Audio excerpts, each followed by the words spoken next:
আসসালামু আলাইকুম, কেমন আছেন বন্ধু সবাই? আলহামদুলিল্লাহ, আমিও ভালো আছি। আসলে কি বলবো, অনেকেই আমাকে কমেন্ট করে, আবার অনেকেই হয়তো ফোন দেয়, ফোনে ভয়েস দেয় যে আসলে আমার সঙ্গে তাদের ঠিক মতো যোগাযোগ হচ্ছে না। আসলে আমি তাদের সঙ্গে কথা বলতে পারছি না। অনেকেই হয়তো মেসেঞ্জারে লক করে, ফেসবুকেও লক করে, আবার দেখা যায় মাঝে মাঝে টিকটকেও লক করে অনেকেই।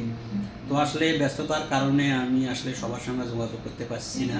তো এর জন্য আমি আন্তরিকভাবে দুঃখিত। আবার অনেকে কমেন্ট করেন যে ফোনে কথা বলতে পারিস না, মেসেঞ্জারে যোগাযোগ করতে পারিস না, ফোনে রিপ্লাই দিস না, তো টিকটক কেমনে করিস, ফেসবুক কেমনে চালাস। তো তাদের উদ্দেশ্যে একটা কথাই বলবো, যদি আমি একবেলা না খেয়েও থাকি, যদি ওই খাওয়ার টাইমটুকু পাই, আমি ওই সেই টাইমটুকুর মধ্যেই আমি সোশ্যাল মিডিয়াতে সামান্যটুকু বিনোদন দেওয়ার জন্য, সামান্যটুকু বিনোদন নেওয়ার জন্য, নিজের মনটাকে ভালো রাখার জন্য আমি মাঝে মাঝে কিছু ভিডিও পোস্ট করে থাকি।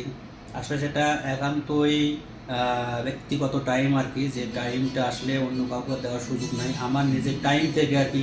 দেখা গেছে যে যে কোনো একটা কাজের ফাঁক থেকে 2-4-5 মিনিট বের করে আমি হয়তো সেই সময়টুকু সোশ্যাল মিডিয়ার সঙ্গে অ্যাড করি আর কি। তো বিভিন্ন ধরনের পোস্ট করি। তো আসলে এর জন্যে আমি আন্তরিকভাবে দুঃখিত, আমি অনেকের সঙ্গে যোগাযোগ করতে পারতেছি না। আসলে কেউ আমাকে ভুল বুঝবেন না। সুযোগ সুবিধা পাইলে আমি অবশ্যই যোগাযোগ করব।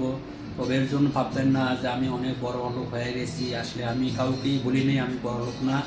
আমি ইনশাল্লাহ আগেও যেমন ছিলাম এখনও তেমনই আছি। দোয়া করবেন আল্লাহ পাক যেন আমাকে সারাজনীভাবে রাখে। আলহামদুলিল্লাহ, সবার দোয়ায় অনেক ভালো আছি, আল্লাহ পাক ভালো রাখছেন।